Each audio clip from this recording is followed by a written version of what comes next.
Everything that is involved with fishing is something I would have never done. Up until about 2 years ago, I was a touring musician. So let's go out there. Let's fucking go. It is rough. It's crusty. It's gonna be awesome.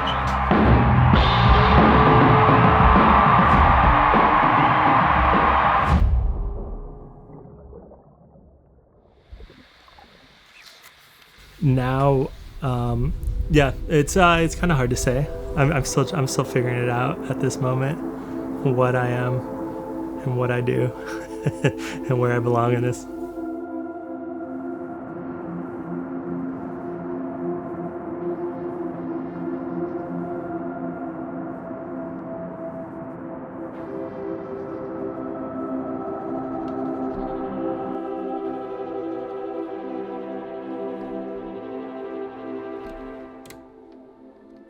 From an early age, I think I realized I wasn't going to be good at sports. And for me, music was like the thing.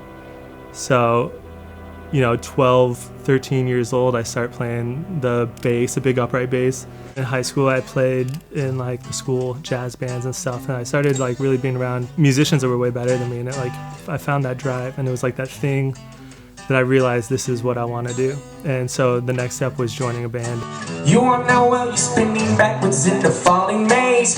Call it quits, you in the midst of all your longest. Old family friend contacted me and said, Andy from the church that you used to go to, they're looking for a new bassist. They just lost a couple members that quit. They've only been around for a year. Go check them out. And so I showed up, sat down with the guys in Katastro, and it just worked, like it clicked. We can watch it burn.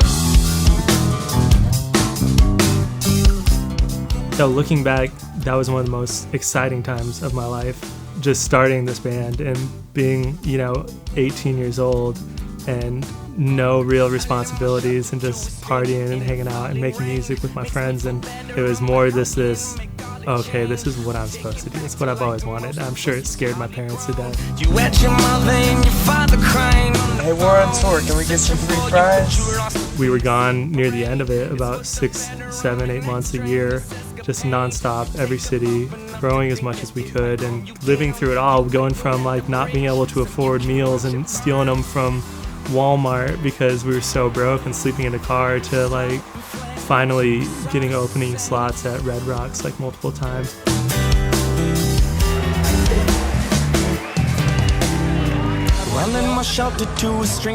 We didn't really stop to acknowledge the success that we had until we were forced to at the end when we lost Andy. It feels darker, gets harder when you're all alone.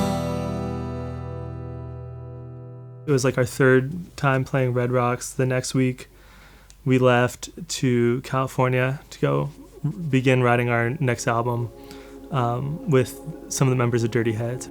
And so we get out there, we do Airbnb, 5 days, but it was like good. Like everything felt great, and we were incredibly happy. And we ended up, I think the night of the 12th or the 11th, we get back and Andy decides to take off, and that was the last time we ever saw him.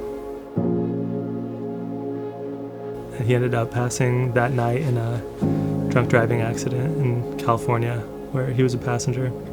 I remember doing a podcast like the morning that Andy passed away with our drummer Stravs. We were talking about like our identities and being linked with the band, and I was like, I think I'd be fine if this all ended. I think I would be all right.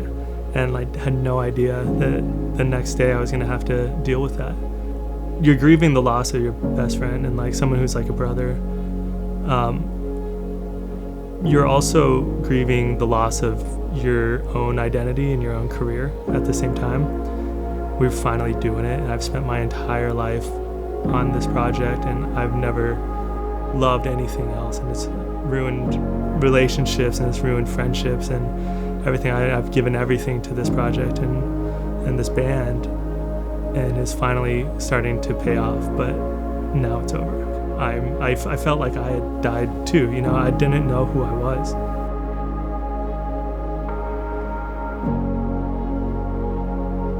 Before Andy passed away, I was in a bad spot. My anxiety has been kind of completely controlling my life for a while at that point. So I already felt like I was at my bottom. and Andy dies and my career ends and I have nothing, it feels like, and where do I go from there? And it kind of broke me. I think, of everything that I'm not happy with in my life, and if I pass away just like he did, would I be happy?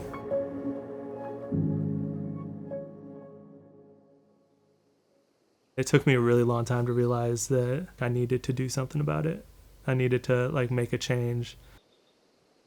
My friend hits me up and he's like, hey, let's go fly fishing. And so I get this contact from a friend and he sends me a spot. We don't catch anything. We break all of our equipment, and getting destroyed that day out there was enough. We're on the drive home. I looked at my buddy and I was just like, we should get good at this. So, you want to learn how to fly fish? It was literally that moment that I kind of got this inspiration. It was the same kind of spark that I felt when I was a kid, and I found instruments and I was gravitating towards it, and I was like, I want to get good at this too.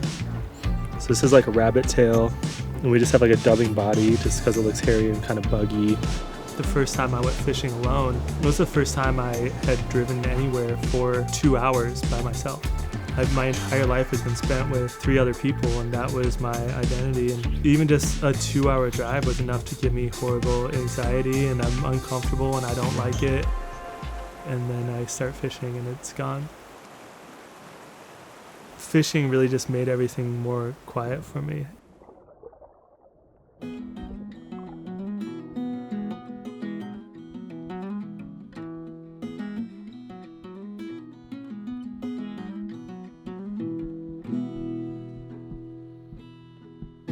My friend showed me the canal fishing. I was like, you can do this, 5 minutes from your house.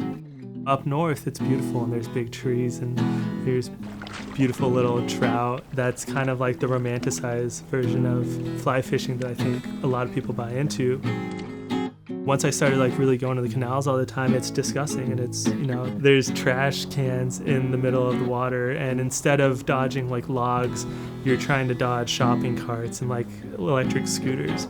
Just very quickly I started kind of falling in love with that too, and it felt kind of punk.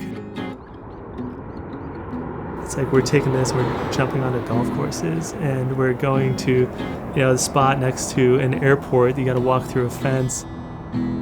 You can find beauty in the art. Something about fishing, and same thing with music when I was a kid, is I wanted to be around people that were always better than me. I like being the worst in the room, because that means I can grow and I can get better. Oh no, straight in the bushes. It's not something where there's ever an end. It's always changing, and every year the fishing's different now, and I'm always going to have more to learn about the music.